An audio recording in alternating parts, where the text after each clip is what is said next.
Praise the lord. యేసుక్రీస్తు నామంలో మీ అందరికీ వందనాలు. బాగున్నారా?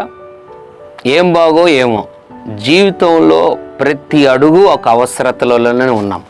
బిడ్డలకు ఒక అవసరత ఉంది, మాకు ఒక అవసరత ఉంది, ఇంటి నిర్మాణం విషయమై కొన్ని అవసరతలు ఉన్నాయి, ఉద్యోగ విషయం కొన్ని అవసరతలు ఉన్నాయి, పిల్లల్ని విదేశాలకు పంపించాలనుకుంటున్నాం, డబ్బు అవసరం ఉంది, వ్యాధుల్లో బాధపడుతున్నాం, మంచి హాస్పిటల్కి వెళ్ళి చూపించుకోవడానికి కూడా మా దగ్గర తగిన డబ్బు లేదు. జీవితం అంతా కూడా అవసరతల మధ్యలోనే తగులుకుపోయి ఉంది. ముందుకు వెళ్ళలేక వెనక్కి రాలేక ఉన్నాం అని ఉదయకాల సమయంలో దిగులు పడుతున్నారా?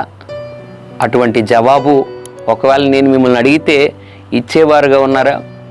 మీ అందరినీ ఉద్దేశించి ప్రభు ఒక మాట మీకు జ్ఞాపకం చేయాలని ఆశపడుతున్నాడు. ఫిలిప్పీ పత్రిక 4వ అధ్యాయం 19వ వచనం. కాగా దేవుడు తన ఐశ్వర్యము చొప్పున క్రీస్తు యేసునందు మహిమలో మీ ప్రతి అవసరమును తీర్చును. ఎంత అద్భుతమైన మాట! దేవుడు క్రీస్తు యేసునందు మహిమలో మీ 1 లేదా 2, 3 అవసరతలు కాదు, ప్రతి అవసరతను తీర్చబోతున్నాడు. నీవు కేవలం ఈ వాగ్దానాన్ని నమ్మి స్వతంత్రించుకోవటమే ఆలస్యం.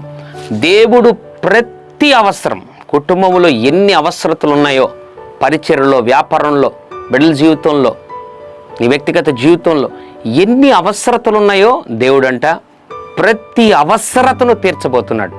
నమ్ము, ప్రతి అవసరతను దేవుని ద్వారా తీర్చబడుటకు ముందుకెళ్ళు. ప్రభు నిన్ను, నీ కుటుంబాన్ని నిండారులుగా దీవించునుగాక, నిన్ను నడిపించునుగాక.